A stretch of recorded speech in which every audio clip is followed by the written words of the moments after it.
Welcome, everyone. We are so happy to have you here with us on the Stronger Marriage webinar produced by Utah State University, produced by the Utah Marriage Commission, hosted by Utah State University. My name is Anaya Phelps, and I will be your host for this evening. And I'm thrilled to be joined by our presenter today, which is Cole. Cole is raised in Springville, Utah, and completed a bachelor's degree at BYU. He obtained a master's and doctoral program in marriage and family therapy from Kansas State University. Currently, he is a professor of marriage and family studies at BYU, Idaho. He taught numerous courses during his career, such as human development, marriage prep, marriage skills, parenting, and relationship education. He maintains a small private clinical practice where he conducts individual, marriage, and family therapy. He's been married 19 years to his wife, Jenna, and together they have 6 children. I just want to quickly remind you guys to stay on until the end of the presentation because there will be a short feedback survey for you guys to take. So if you guys could please fill that out, that would be very helpful. And then we also have a Q&A at the end of the presentation. There is a Q&A tab, which we found down below. If you guys have any questions throughout his webinar, I encourage you to put them there because the chat will be turned off. We will now turn the time over to Cole for his presentation. Great. Thank you, Naya. Let me share my screen. And are you seeing what you ought to see, Naya?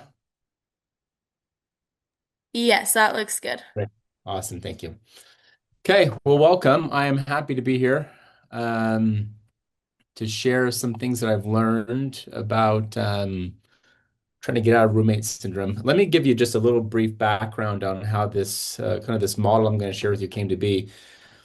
Um, it seemed to be within a period of about 6 months. I had a series of couples that had been married for decades, where one or both spouses began to participate in affairs, and kind of out of nowhere. And as I began to examine like what's going on, I began to see certain trends and some themes. And so from that experience, I've decided to develop what I call the marriage pyramid as a way to try to help us prevent going into the roommate syndrome, but also break out of it once we have gone there. So let me go through the agenda for today. Because the idea is I want people to be able to not get stuck in or stay in or go in a roommate syndrome type relationship. It's not what we signed up for when we chose to get together, and it totally is preventable. So I'll begin by sharing just three marital realities, followed by what is or like why roommate syndrome? Why do so many people find themselves in that situation? And then lastly, I'll talk about investing wisely using in your marriage by using the marriage pyramid. So with that, marital realities. So I had an experience just this past week. I was with a couple, and as they walked out of the therapy session, and this couple, they're going through a lot. There's a lot happening in their marriage that's outside of their control. There's health issues, there's family issues, there's legal issues, there's a lot of things, job issues, and it just is taxing on their life. And as they left the session, a hard session, I just kind of put my arm around the husband and said, "Hey, you know what? Keep up the good work. Marriage isn't for wimps." And I think one of the realities we need to remember is that marriage, while awesome, it's also challenging, and that's okay. The reason why I bring this up is too often people attach the wrong meaning to marital difficulty. Now, while it's true that we bring in a lot of the challenges that we don't need to bring in, just the nature and dynamic and reality of marriage is that there's going to be hard times. There's going to be challenges. And that doesn't mean that you're failing. It doesn't mean that you're a failure. It doesn't mean that it can't get better. The problem is marriages now exist within a society that encourages us to avoid pain. So, number one, it's human nature to avoid pain, including relationship pain. And then society encourages that we shouldn't have to put up with pain. And we've created so many things to try to reduce pain in our lives. And one of the impacts on marriage is that a lot of people don't know how to deal with marital pain successfully. So, when you deal with pain effectively, it can help you prevent going into roommate syndrome. What progress looks like in a marriage is you working on yourself within the context of marriage and investing in the marriage together. When couples fall into roommate syndrome, it's generally because of one of those two things. Either one or both people stop working on themselves within the context of the marriage, or they've stopped investing in the marriage altogether. So marital reality number one, marriage, while awesome, is also challenging. It's not for wimps, and that's okay. Number two, we reap what we sow. I got a picture of this couple right here. Don't look very happy. When so many of us get married, we this is what we think about when we grow old. Like this is what it's going to be like for us. And clearly you can see the happiness on the faces of this couple to the right. If you don't like what you're reaping in your marriage, then you've got to change what you're sowing. The couple on the left will not become the couple on the right unless they choose to do something different. Too many people like too many couples like that we see up here on the left, it's almost like they believe that their marital trajectory is inevitable. And it's not going to look like this couple on the right. And that's not true. We just must intentionally invest in what we've sown, nurture the good things that we want in our marriage. And we have to remember that there are no quick fixes in the law of the harvest. And that what's hard about that is going back to pain. Relationship pain can be very constant, it can be very deep and intense. Rarely can we get out of that pain immediately. Typically, it takes a lot of effort moving forward when we don't feel like it to actually get out of relationship pain. And again, a lot of people are not willing to do that. So another reason why we go to roommate syndrome. Number three, you can only change yourself. You know that. We all know that, yet we don't live like it. Spend your energy on what you can change rather than what you can't change. One of I've never seen a marriage get better in therapy where blame is alive and well. Blame is not only the thief of progress, but it's a companion to roommate syndrome. So marriage reality realities, marriage isn't for wimps. You reap what you sow, and you can only change yourself. Okay. Next agenda item is why do so many couples experience roommate syndrome? And I think there's probably lots of reasons. I just wanted to go over just a couple of these. Number one, having a fixed mindset within the context of your marriage. If you're not familiar with what a fixed mindset is, it's just this assumption that there are fixed abilities and you either have it, meaning have the ability to change and improve, or you don't. And along with that, there's often a fear of failure or rejection. So we don't take certain risks or put in certain effort because we believe like either we'll fail or it's not worth it because it's just not going to work. A fixed mindset destroys hope in a marriage. And so when you lack hope, when you're like, I can't change, that's just not me. It's just who I am. You'll just have to accept me for who I am. He can't change. She won't change. These are ideas that come from a place that lacks hope. And if you lack hope in improvement, if you lack hope that things can get better, if you lack hope that you can get out of roommate syndrome, you'll never put in the work necessary to experience the progress that could be yours. So number one is having a fixed mindset. Why people fall into this roommate syndrome. Number two, band-aids or anesthetics for relationship pain. So band-aids provide temporary relief. So okay, in real life, band-aids don't really provide relief. They might stop the bleeding or protect it from infection or something.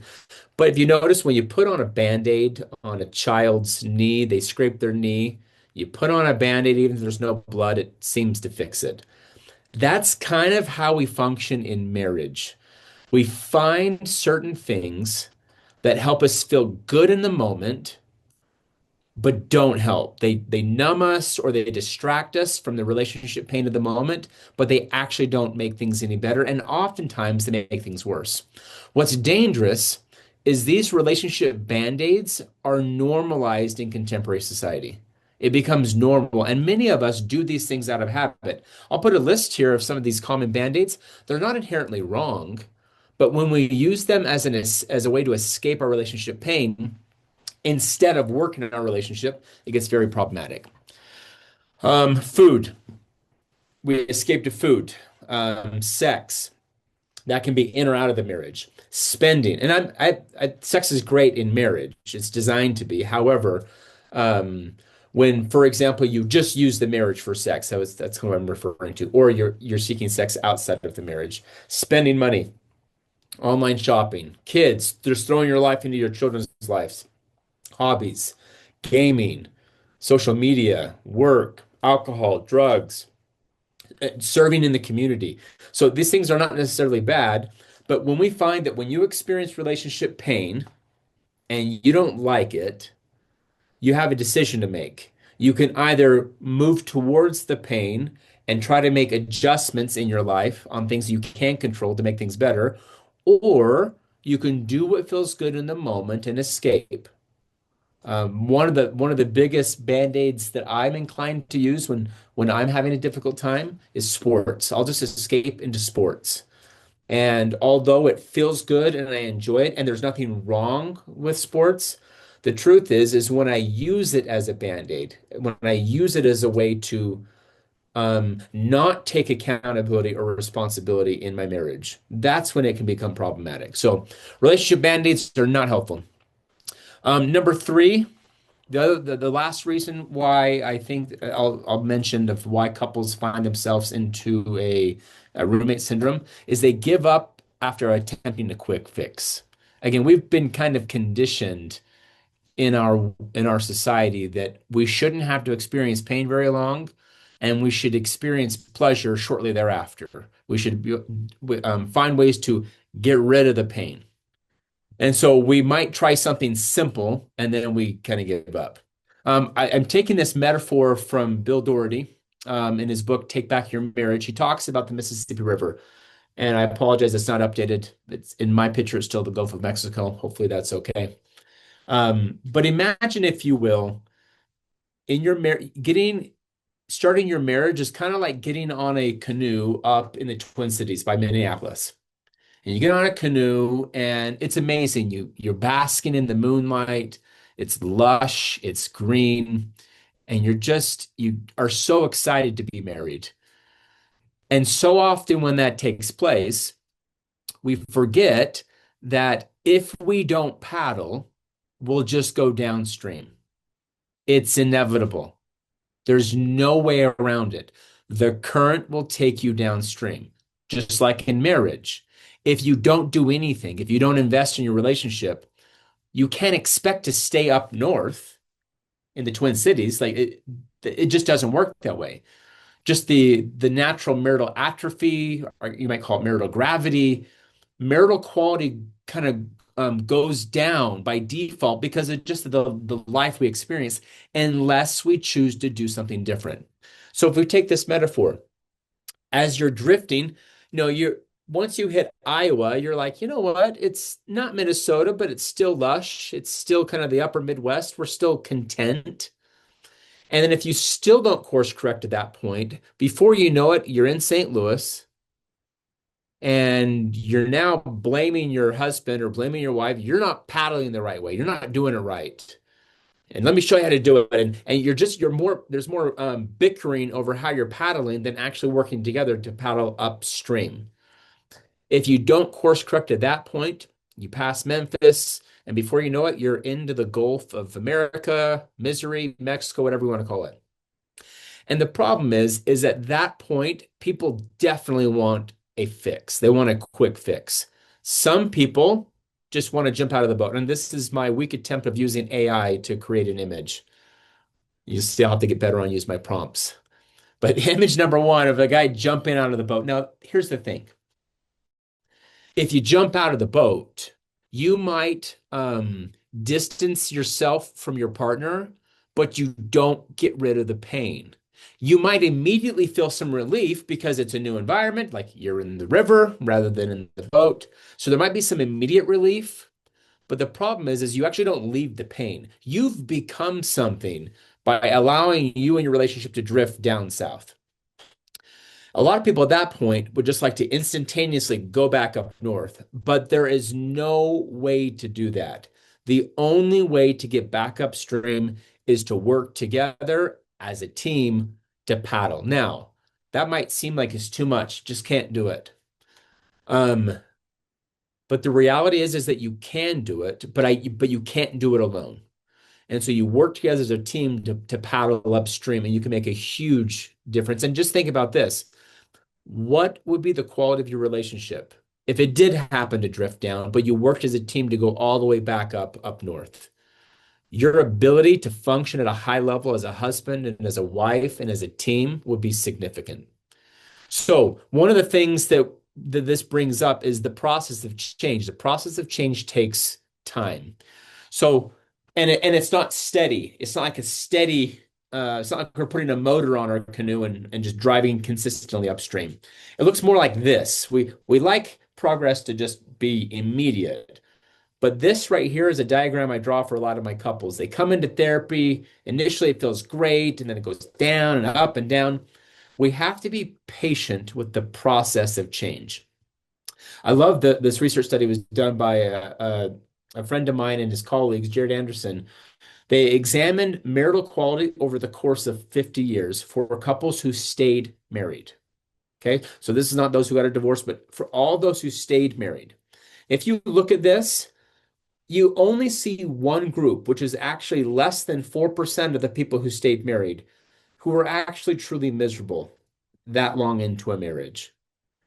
But you do see, if you look up at number three, number four, number two, all of those have some significant, what would feel like a significant dip in the early phases or at different points in their marriage. Can you imagine if you were to jump out of the boat at that point, what you'd be missing out on? The truth is if you know how to be patient with the progress and the process of change, you can navigate these storms. But what happens is people get less patient with the process of change.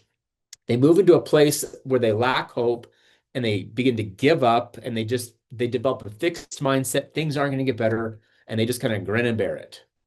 And I've even heard people say, well, isn't that just what happens to marriage after you've been together for a while? And it's like, no, that's not what's supposed to happen. It's not what's designed to happen. Marriage is designed to be a great thing, but a great thing that produces a lot of change and progress. And that can be painful. So I like to draw this diagram for my clients. So on to the left indicates your current location where your current at with your satisfaction or whatever. And on the right is your desired location.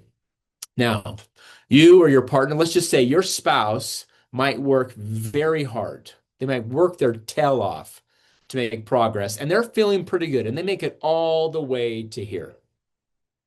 And they're feeling pretty proud because they've worked so hard, because it took them a lot of effort to get to that stage of progress. Now, here's the reality that there's this, I call this the reality gap. Look at the space between where they are and where you would like them to be.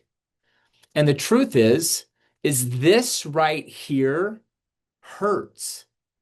The unmet expectations, the hopes that are not yet coming to fruition, and that pain can lead us to focus on that, on what's not happening, what's not there, as opposed to the progress that has happened. Individuals who focus more on the progress that isn't happening sabotage the change process. You can work together, you'll work together better as a team if you focus on the progress that is happening rather than the progress that isn't happening. And again, I acknowledge that's very difficult because when you're in pain, you focus on what hurts. So if the pain is caused by unmet marital expectations, you focus on that. And that is just a wicked cycle of focusing on the negative, and oftentimes it actually compromises the change that could take place. So those are the kind of the three things I wanted to discuss, just kind of the marital realities, and then how we get here into this roommate syndrome. And I want to just spend the rest of our time introducing this concept that, like I mentioned earlier, kind of came from this place of seeing many couples married 30, 40 years, choosing at that point to engage in sexual infidelity. And so with that, let me introduce to you the marriage pyramid. So I'll go through each of these as thoroughly as I can. I created a whole like a 4-hour course that's offered free to those in the state of Utah through the Utah Marriage Commission. And I'll kind of show you what the webpage looks like at the end of this. And so if you want to go learn more about the marriage pyramid, you can. So marriage pyramid. you'll see here, there's these five levels.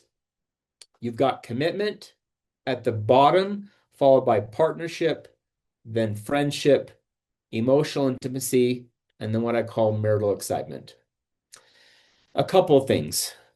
Commitment, the placing of these concepts on the pyramid is instructive. For example, commitment needs to be ever present in your marriage. It needs to be there all of the time, when you're with them, when you're not with them. Whereas marital excitement can't be in your marriage all of the time. You've got a job to fulfill. You may have children. Like there's other things that kind of hit a marriage. You can't experience marital excitement all the time, just like you can't always be emotionally intimate. But you should have times where you're excited and emotionally intimate.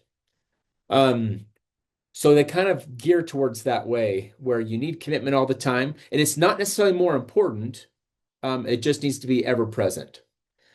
What I found is that without the layers beneath, the layers above cannot be sustainably fulfilled. In other words, um, if you don't have commitment and partnership and friendship, you're not going to have enduring emotional intimacy and marital excitement. You may have pockets of excitement and pockets of intimacy, but you're not going to have it in any sustainable way. And then that leads to roommate syndrome. It's interesting. I watched a therapy session once where the wife was having an affair, um, and she described her husband as a very good man and but boring, stable but kind of boring. In other words, in her mind, she was in roommate syndrome, and she met up with a guy and they started a physical relationship. They kissed, and she said she just became alive. And then she continued on this affair for a couple of years. And in her mind, what she was experiencing primarily was the excitement, the relationship excitement, and she was experiencing emotional intimacy and a little bit of friendship. So she was experiencing that. The way she phrased this as she was talking through what should she do, stay in her marriage or go with this other man. And she says, I just feel like I'm at the tip of the iceberg with this other relationship. And then the therapist was like, well, yeah, you're in the tip of the iceberg with the depth of the relationship. And you're right. A lot of excitement and emotional intimacy, some friendship too. But the truth is what's going to happen to that relationship once that becomes the marriage? And in her mind, it was just going to get even better. Where in truth, marriage requires us to build all of these elements. So that's again, I've often seen people move out of a relationship into an affair or to actually divorce because it's boring, to go into a relationship because they want more excitement or they want more emotional intimacy. And there's nothing wrong with wanting more excitement. There's nothing wrong with wanting emotional intimacy. But what I'm suggesting is leaving your current relationship for those reasons is not a viable solution because it will take effort, and diligence and working together to build up the pyramid in any relationship. Interesting. So the layers above can't be there in a sustainable way unless the layers underneath are present. Now, here's what I've also noticed. When the upper levels are not met, there's this erosion effect that happens. So, for example, if in your marriage you don't have a lot of marital excitement, you'll find that in time you may have less emotional intimacy. And if you don't have emotional intimacy and marital excitement, you'll find that in time that could erode your friendship. Now, some people, because of the way they invest in the relationship, they solidify at friendship and it doesn't go any further beneath that. And that's commendable. But it becomes more difficult to maintain the friendship without the emotional intimacy and marital excitement. Part of the reason is this. In our current society, and really within the last 100 years, our expectation for marriages to be exciting and emotionally connecting have gone through the roof. And I don't think there's anything wrong with that, so long as we have a realistic view of it. But too often, couples get content with friendship, and it's like we don't need emotional intimacy or marital excitement. And it's interesting from a religious perspective, I've seen many religious couples almost say, you know what? All we need in our marriage is commitment and partnership and friendship. We don't need the other stuff. And I'm like, you know what? Okay, you're right. You can avoid divorce without the other stuff. But when you add emotional intimacy and marital excitement into a relationship, it keeps it alive. It keeps you wanting to be there, not just feeling like you have to be there. Scott Stanley talks about these different types of commitment. They talk about dedication commitment, wanting to be in a relationship, or constraint commitment, feeling like you have to be in a relationship. One's not necessarily better than the other, but one is definitely more enjoyable than the other. Dedication commitment is much more enjoyable than constraint commitment. Constraint commitment might be we made a commitment, so we're sticking it through, or we have children, or we can't afford to live apart financially, or whatever. Those are constraint reasons. Dedication is I want to be with you. And what you'll find is that marital excitement, emotional intimacy, and a healthy friendship are kind of what helps maintain some of that dedication commitment. All right. I apologize. I'm used to having an interactive experience, and so I try to pause for questions, but we'll do those at the end, I guess. Okay. So now I'm just going to go through each level of the level of the pyramid and kind of go how you might, as an individual or as a couple, invest in each level. And I will say, if you do have questions, you're welcome to post them at any time in the Q&A, and I can I got the Q&A up so I can see those questions coming through. Okay. Number one, commitment. The way I've defined commitment is having a shared life, having shared life goals, having healthy boundaries. My favorite definition of commitment comes from an author, Dr. John Van Epp, who described commitment as practicing the presence of your partner.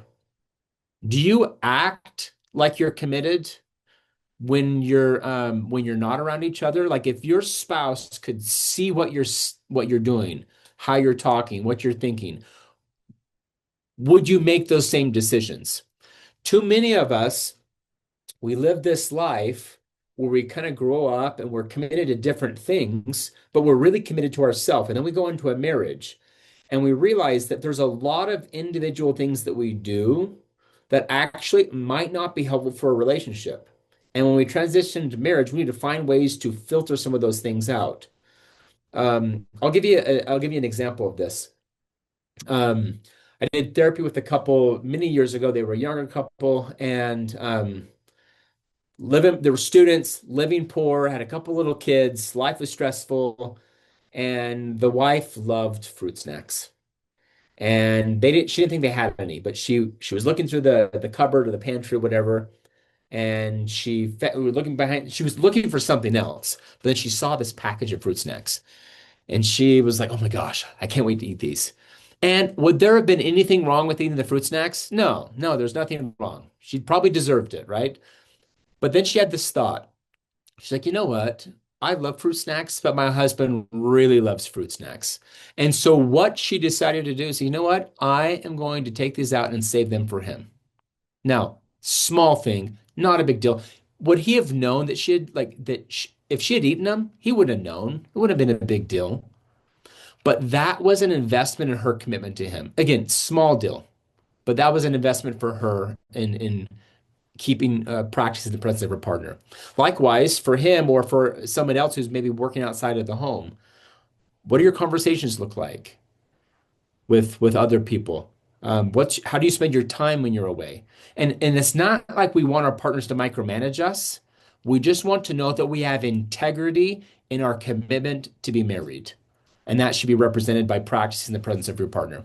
So here are a handful of ways to invest in commitment. Make regular, small decisions each day to help your partner feel secure. Um, and there's a lot of things you could do, but you might just consider, okay, what can I do to help my partner feel more secure in this relationship? As I mentioned, practice the presence of your partner.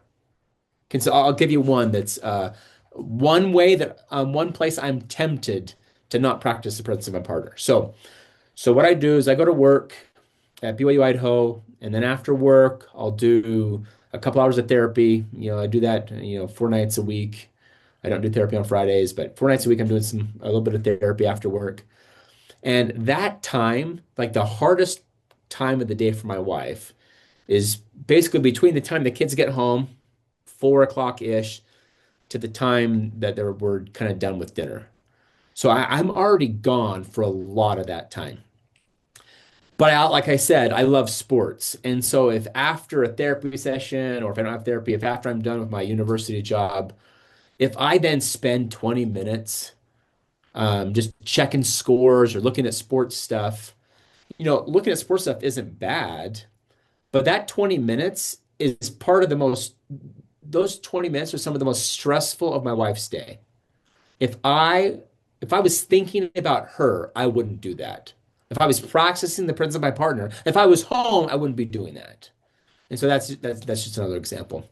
Number three, establish a new relationship with your smartphone. And in some cases, you just need to break up. If you're too into your smartphone, you need to find a place for it. Like one way you could invest in your commitment is when you come into your home, you put your smartphone somewhere and you don't touch it the rest of the night. Or you dedicate a certain amount of time that is a phone-free time or phone-free zone. Too often, our time on our smartphones are stealing or robbing time from our marriage. And this last little bit, way to invest in commitment is resist the urge to choose pleasure over partner. That could be related to your smartphone, but like I said, it's okay to have pleasurable experiences. But when we establish a pattern of choosing pleasure over our partner, you're going to find yourself, before you know it, into a zone where you're less committed, or you act less committed, and really roommate syndrome is near inevitable at that point. So that's commitment. The next level up was partnership. I define partnership as you're dependable in roles and responsibilities. You know how to work together as a team through like managing conflict, by counseling together, and how you make decisions. How you make decisions is a big deal. It's interesting. Before you get married, we make decisions on our own because they affect us directly. But after you get married, if you persist in what we call unilateral decision making, meaning you just make whatever decision you want, you buy what you want, you do what you want without consideration of your partner, that not only erodes partnership, but it also erodes commitment. So decision making is a big deal in partnership.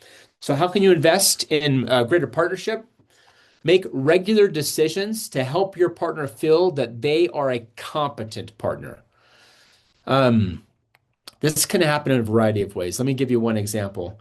So let's say that a husband works out of the home and doesn't spend as much time with the children.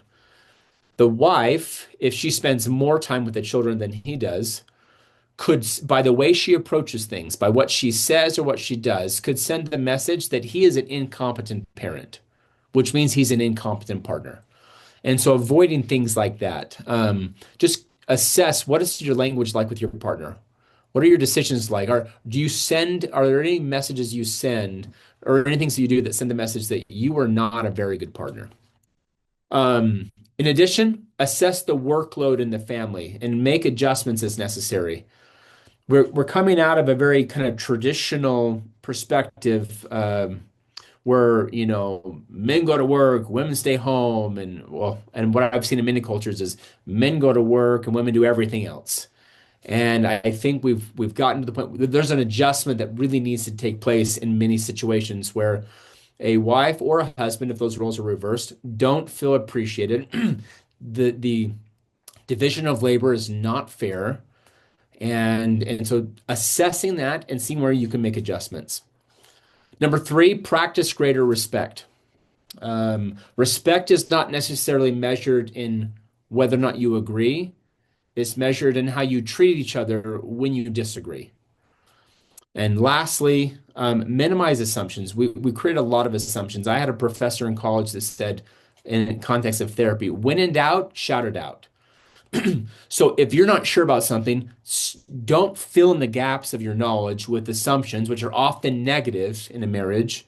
Um, Instead, just voice and speak and understand. Okay, the next level up is friendship. Friendship is you're striving to meet each other's needs like friends would do. Again, you practice respect. you appreciate the differences, and you have quality time together. I've gone back and forth on what comes first, partnership or friendship, and I think I've come to the conclusion they could go either way. Um, the reason why I put partnership beneath is because it's hard to function and manage a home without partnership. You can do that without friendship, it's just not pleasant. So that's kind of why I put the friendship above that. So ways to invest in friendship. Number one, make regular decisions to help your partner feel that they belong in your life. What does that look like?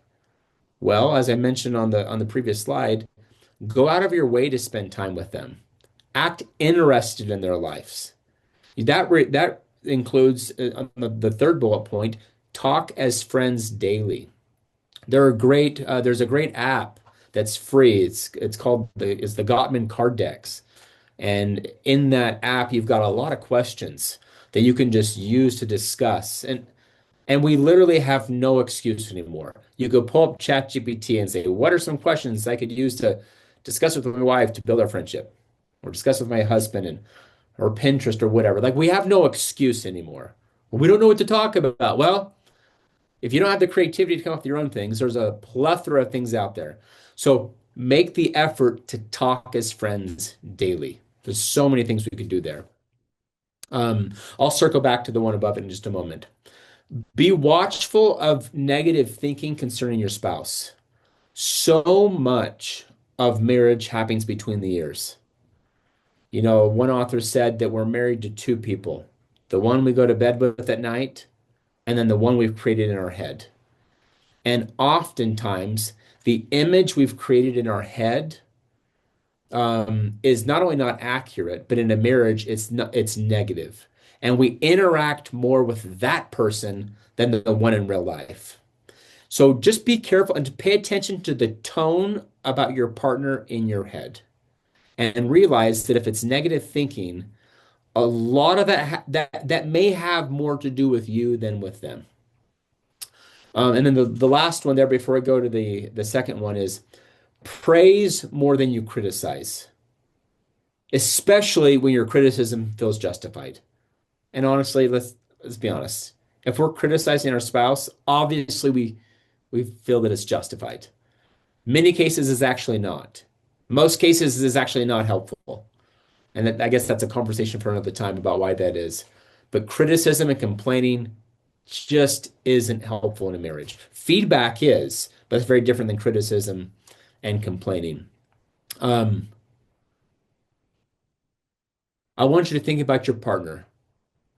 Are you better at pointing out what they don't do well on where you're unsatisfied or where things aren't going well? Like, do you spontaneously share those things more than you spontaneously share what you love about them, what you appreciate about them, why they're special to you? If so, you need to cut back that significantly.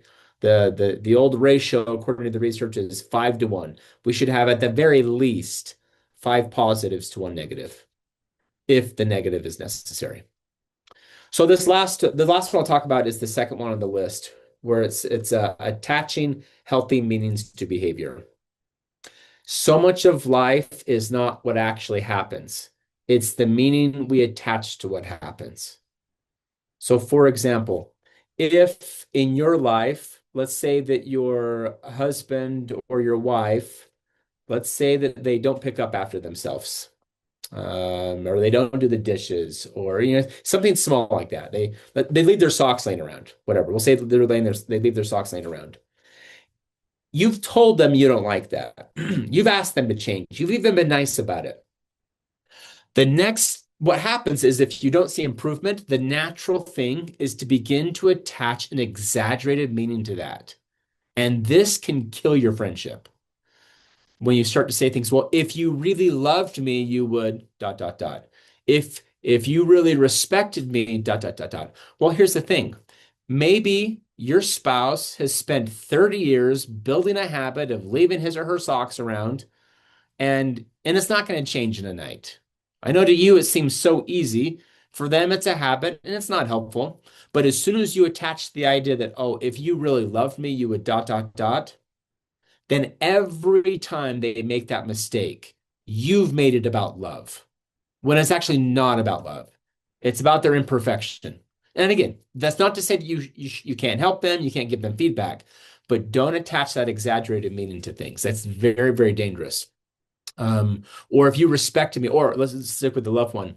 If you really loved me, you do this and this and this sexually. If you really loved me, you would sit and listen to me, or do this and this and this. Sometimes those issues are not about love and not about respect and not about whatever trust or whatever. Be careful not to exaggerate the meanings to certain behavior. Again, when you're in pain, that's a natural inclination. If you want to invest in your friendship, attach healthy meanings to behavior. For example, you know what? Yeah, my spouse doesn't do the dishes very well, but they're good at this. Or you know what? Okay, I think with some time there can be some improvement. There's healthy ways to reframe and put a healthy and usually more accurate meaning to certain behavior. So that's ways to invest in your friendship. The next one is emotional intimacy. This is your vulnerability, sharing your desires, your fears, just having a deep, meaningful conversation and connection. This is really hard. Some family cultures are very counter emotional intimacy, and some family cultures are like emotional vomit everywhere. And sometimes those two people get together, and there's a lot of blame. You don't love me. You don't talk to me about my emotions, or you're always want to talk about you're too emotional. And here's the truth. We all have some need for emotional intimacy. Those needs might vary, but it does something to us when we feel emotionally intimate and connected with somebody else. So even if it's very difficult, this is a really important one. This can actually help set the stage for even more marital excitement, which I'll get to in just a moment. But here are some ways to invest in emotional intimacy. Number one, make regular decisions to help your partner feel that you accept them. It's hard to be open and vulnerable when you're anticipating rejection. So find ways to help your partner feel that you accept them. One way to do that is to practice non-judgmental listening. This is really hard, especially when you disagree. I found that one of the best ways to do that is to change the purpose in your mind of certain conversations. For example, if a decision doesn't have to be made, you have a conversation where your whole purpose as the listener is to try to understand them and to send a message that you understand them. Now, I say that because if you've been married for a while, your partner starts talking, you already feel like you get it. Oh, I know, I understand. You saying you understand is actually not helpful. It's oftentimes invalidating. Rather, act like you want to understand by listening intently, non-judgmentally, paraphrasing to make sure you're tracking. That right there can go a long way to opening up emotional and intimate opportunities. Number three, identify deeper thoughts and feelings you could share with your partner and share them. Personally, I have a hard time opening up emotionally in an intimate way. My family culture was that we just don't go there. We're kind of like tough, no talk type stuff, which is interesting because I went into a psychotherapy field where we do therapy, but it's still in my own personal life takes a lot of effort for me to open up and become vulnerable on an emotional level. Some of it is because, I've been burned at times in the past. My wife actually does a good job, but there's been times before we get married, like I've been burned, I open up and get burned. And so that's part of the challenge. But the other part of it is I don't always think in an emotionally deep way about myself. I can do it about my clients, with my students, but I often, like my wife asks me about my day, I'm just like, oh, it was good. Yeah, it was good. I don't know. It was good. And so it takes more effort for me to think through, okay, what are some deeper thoughts and feelings I could share? And that might mean I think back on childhood or past experiences that I still have memories about. If something happened a long time ago and you still have a memory about it, it's usually because there's some emotional connection to that memory. Consider those memories, why you still remember them. Um, what are your feelings related to those memories? What was the context of those around those memories? And take opportunities to share those types of things with your spouse if you struggle to have more emotionally intimate in the present moment. So, lastly, don't let the daily grind make all your decisions for you. Like life can be very exhausting. We work, we work, we work, and we're really good at playing by ourselves, which I'll talk about in the next one. But we work, we work, we work. And by the time we get to our family life or our marriage, we're just tired. And to be emotionally intimate takes energy and it takes work. For some of you, it actually might come pretty easy. So you might be frustrated that your spouse isn't doing it more. Be patient. Know that it takes energy. And if you see efforts of them trying to put in the effort to be emotionally intimate, acknowledge that and be patient with that process. That will actually lead to more emotional intimacy rather than if you see a little bit of progress, but you complain that they're not emotionally intimate enough. So, kind of like that diagram I shared earlier. And the last bit, the top of the pyramid here is marital excitement. I kind of categorize this in different ways. It's fun, it's romance, it's eroticism, it's experiencing pleasure together. Now, we've normalized, and I've said this several times, but we've normalized selfish pleasure seeking in our society. And there's nothing wrong, in my opinion, there's nothing wrong with seeking pleasure. The problem is too often in a marriage, husband seeks his pleasure, wife seeks her pleasure, and they don't really have a lot of pleasurable activities together.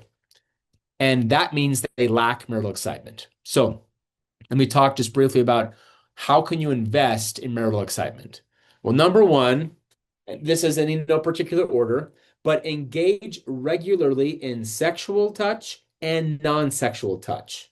And actually, if you're able to engage in non-sexual touch in a way that actually elicits sexual arousal, but you don't have a sexual experience together, when we experience arousal, but we don't obtain climax, that can increase sexual tension, which can increase marital excitement. So be creative with your sexual and non-sexual touch in ways that will build you closer together. Number two, go on a date, not just dinner. There's been several times in my marriage where me and my wife, we've fallen into just going out to dinner. We call it a date, a weekly date, but it's really just dinner. It's easy to elevate dinner to a date. It can be through different conversations, different experiences before or after the date, conversations you have, conversations you don't have. I will say this, um, dates should be protected. I'll tell you a very quick story. Um, my wife grew up in a family where for fun, they went shopping. Shopping is like I would rather put pins in my eyeballs. And we were living in Kansas at the time. My in-laws were in Dallas. They drove up to meet us in Kansas City because there's some shopping areas. And what happened was we shopped until like 2 in the afternoon, and I was promised a delicious lunch. That's what got me through all the shopping. When we sat down at this restaurant that was supposed to be great, this great burger place, and I ordered like burger, fries, shake, drink, everything. And they brought out my burger, and there was so much anticipation for this experience for me because it's the only thing I wanted to do that day because I didn't want to be shopping. I picked up my hamburger and I went to take a big bite, and I just see this big black hair, squiggly hair coming out of my burger. And some people have just the incredible skill to take that hair, move it, and just eat their food. Like I can't do that. That single black hair ruined the entire experience for me. When it comes to dating your spouse, don't bring up the black hair conversations. Don't do the black hair things. Just protect that time for connection and fun. There's a time to talk about your relationship problems. There's a time to discuss logistics. When you go on a date, protect that. Keep it fun, light, connecting, things of that nature. Number three, write love notes or journals. Sometimes couples will have like a shared love journal. Go back and forth, or just share love notes or love text. And have special nights and getaways. Every 2 or 3 months, if you can go overnight somewhere. If you can't, find something, create a special date that you can do every so often. So that's the kind of the end of the pyramid piece. Here's this a screenshot of the course. I think it's called the Rekindle Ready, and it's based on the marital pyramid, but we go into a lot more detail on how to get stuff out of it. There's some activities we invite you to do that's designed to help you get out of roommate kind of syndrome and kind of rekindle your relationship. And this last slide that I have here is just you could draw this on your own. I would encourage you to find ways that you individually, like goals, what are goals that you could make and keep that would increase your commitment to your partner or your spouse, your partnership, your friendship, your how you could become more emotionally intimate or how you could engage in more marital excitement. I encourage you to find a way to invest in each level of the pyramid. And I know that if you'll do, um, it's going to take time, but you don't have to stay stuck in roommate syndrome, and this is one way you can get out of it. So that's the presentation. Are there any questions?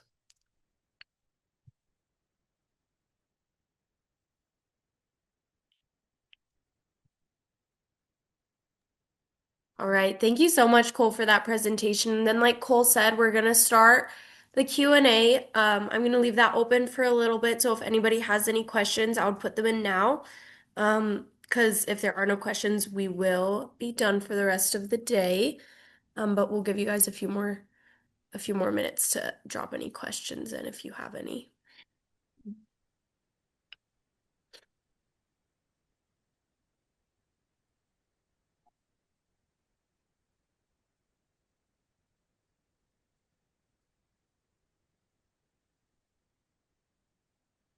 Sweet. That was easy.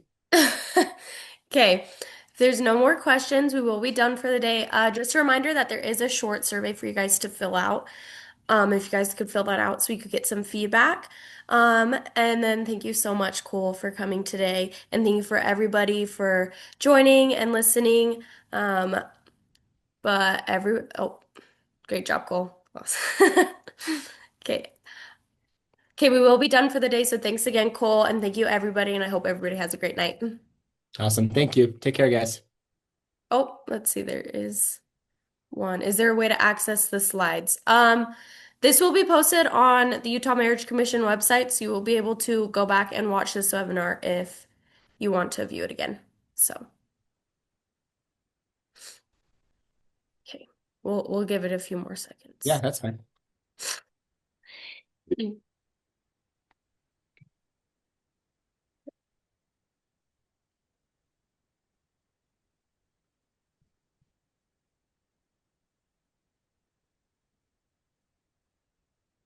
Right. Thanks again, Cole. Thank you for everybody and your participation. Everybody have a great night. Okay, thank you.